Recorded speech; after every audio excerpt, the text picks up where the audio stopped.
E, portanto, tremeram. Tremeram porque viram a força social que se colocava em movimento.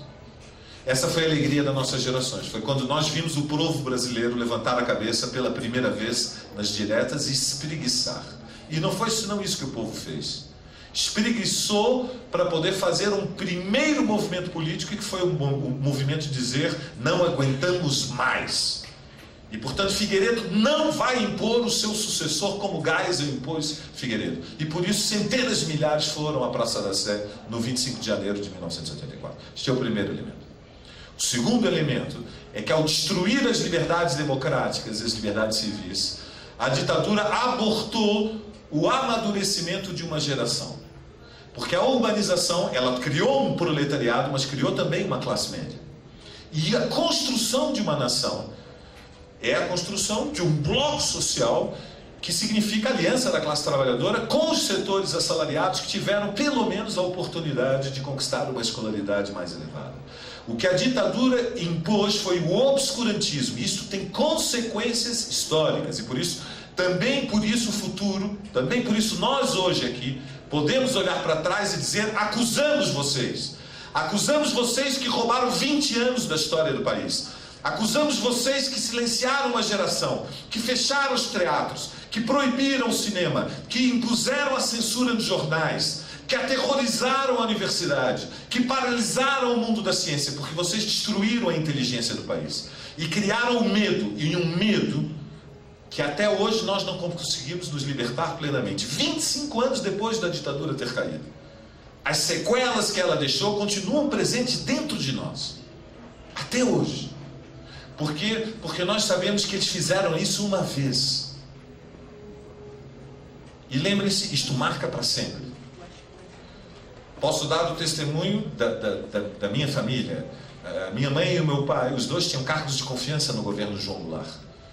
E eu sei que o maior medo, um dos maiores medos, se não o maior medo da minha família foi descobrir, quando eu tinha 15, 16, 17 anos, o que destino eu tinha escolhido para a minha vida.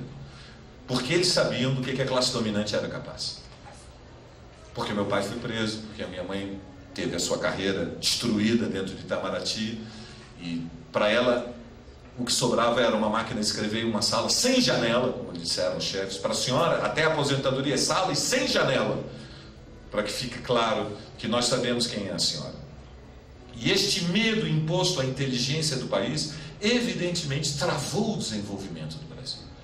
Travou porque paralisa, cria a inércia, cria a autocensura, a introjeção. Você incorpora mecanismos de autodefesa e, antes de expressar a sua opinião, você pensa duas vezes. Por quê? Porque pode haver represálias. Porque você tem medo. Como é que vai ser interpretado o que eu vou dizer? Aqueles que estão no poder, o que poderão fazer contra mim? Que direitos eu tenho depois de apresentar a minha autodefesa numa instância, num juiz, num tribunal, que será idôneo e que ele, pelo menos o tribunal, não terá medo de decidir a favor do que é justo, a favor do que é verdadeiro, a favor do que é honesto.